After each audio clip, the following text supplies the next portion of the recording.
Но уж нет, честно говоря, мне надоела такая жизнь. Сплетни, осуждение других, зависть, ненависть, все вокруг суетятся, на пустом месте создают проблемы, наше правительство и ситуация в стране, просто все это надоело. Хочется просто жить и наслаждаться каждым моментом жизни, заниматься своим любимым делом, резьбой, и не быть пленником каменных джунглей. Извините, я не хочу никого обидеть, это субъективно мое мнение. Поэтому я решил уйти и пожить в одиночестве в землянке, а что из этого получится, будет видно дальше. Если у вас есть возможность, просто поделитесь моим профилем с друзьями или родственниками, я буду вам очень признателен и благодарен. Это поможет мне в реализации моих планов и хорошего интересного контента для вас.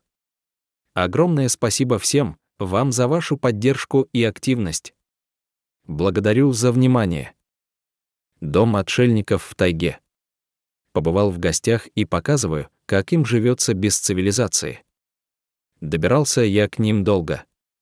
Сначала на самолете до Сургута, оттуда 5 часов по тряскому зимнику до отдаленного поселка на границе тайги и цивилизации, а уже оттуда, усадив меня в нарты, на снегоходе повезли по петляющим замерзшим рекам далеко вглубь дикого леса.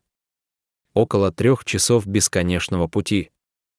Когда из-за очередного поросшего соснами виража реки показалась эта избушка, я даже немного ошалел, настолько отвык за эти часы от какой-то другой картинки, кроме заснеженных деревьев, буреломов и тонких березок, иногда торчащих на пути снегохода. Лабаз Степановича обронил мой сопровождающий, остановив снегоход и заглушив до чертиков надоевший двигатель, приехали. Лабаз — это склад на высоких ножках, чтобы в него не могли забраться грызуны. Рядом с ним едва виднелись под снегом несколько срубов сараев, а чуть дальше — небольшой деревянный домик с печной трубой и сенями верандой. Из домика вышел хозяин и направился к нам. «Степаныч, встречай гостей. Чай в этом году и не видел еще людей». Тепло поприветствовал его мой провожатый, они поздоровались и обнялись. Петр Степанович живет здесь давно. Очень давно. Всю жизнь.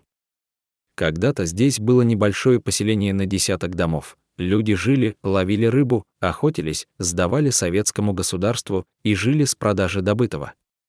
Потом, с развалом Союза, продавали пушнину, зверя, ягоды и грибы на рынке в поселке. Постепенно одни уехали, другие навсегда остались лежать на погосте на опушке. И только Степаныч с женой Анной Васильевной остались здесь жить совершенно одни. И живут одни уже много лет. Причем рождения когда-то поженились и съехались из соседних домов. У них 2 дочери, но живут далеко в цивилизации и бывают в гостях у родителей довольно редко. Интересно, что Анна Васильевна охотится наравне с супругом. На днях добыла зайца, шкурку которого мы видели на лабазе. Петр Степанович был знатным охотником. В лучшие годы добывал за зиму по 80 соболей. Сейчас, говорит, лес стал не тот. Зверя мало. Пенсионерам сложнее выживать в тайге, ведь охотиться сложнее, нежели когда ты молодой. Поэтому всегда выручает рыба. Сейчас это основной предмет промысла этих людей и основной их доход. Хотя охотой тоже занимаются. Обстановка в доме предельно простая, деревенская. Но нужно сказать, что все аккуратное, где нужно подбитое, подремонтированное и подкрашенное. Отапливают дом и готовят еду с помощью печки. Водопровода и канализации нет, поэтому зимой в бочке растапливают снег, а летом берут воду в реке. При этом благ цивилизации в доме тоже хватает: и мебель, и мелкие предметы интерьера, и даже телевизор с тарелкой на улице. Правда, чтобы его посмотреть, приходится запускать бензиновый генератор. Так что смотрят телевизор только вечером, когда включают заодно и освещение. Холодильника у Петра Степановича с супругой нет, все хранится либо в лабазе, либо в подполе. На охоту или рыбалку Степаныч ходит на самодельных лыжах, как правило, ставит селки и петли, вычерпывает рыбу из хитро сделанной полыньи с загоном. Ну а летом — лодка и сети. С ними улов богаче и солиднее. Не просто окуньки себе на пропитание, а приличные экземпляры, чтобы можно было завялить, сделать юколу и затем продать в поселке, из которого мы приехали. Как видите, у ребят есть даже теплица, в которой летом они выращивают зелень, огурцы и капусту. Так что и вот так живут люди в российской глубинке. И, кстати, с улыбкой они ответили, что полностью счастливы.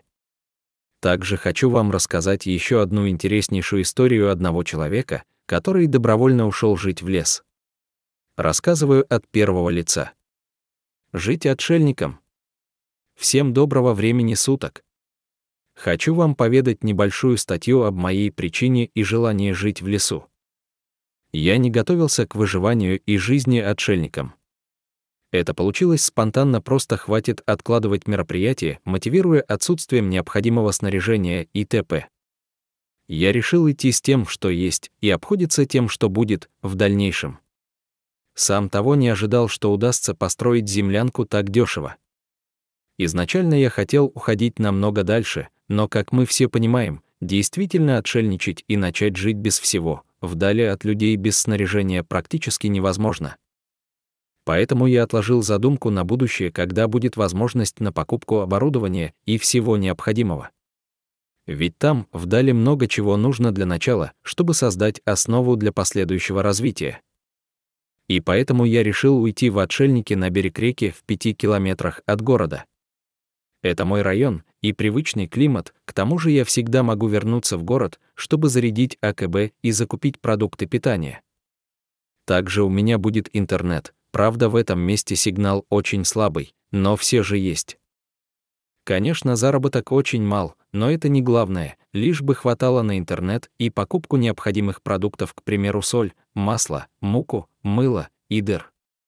Ведь живя в лесу, заработать больше нет никакой возможности. Также я понимаю, что все, что я делаю и снимаю, будут смотреть и обсуждать мою жизнь, мой быт, будут меня критиковать и поддерживать. Моральная поддержка очень нужна, когда вокруг никого нет. В планах у меня было первым делом строительство землянки, пригодного для более-менее комфортной жизни, чтобы тепло было зимой и сухо в дожди. Следующим летом я хочу разработать небольшой огородик, где посадить самые нужные овощи, чтобы питаться своим и заготовить запасы на зиму. В общем, буду обживаться своими силами. Еще планирую заниматься рыбалкой, собирательством.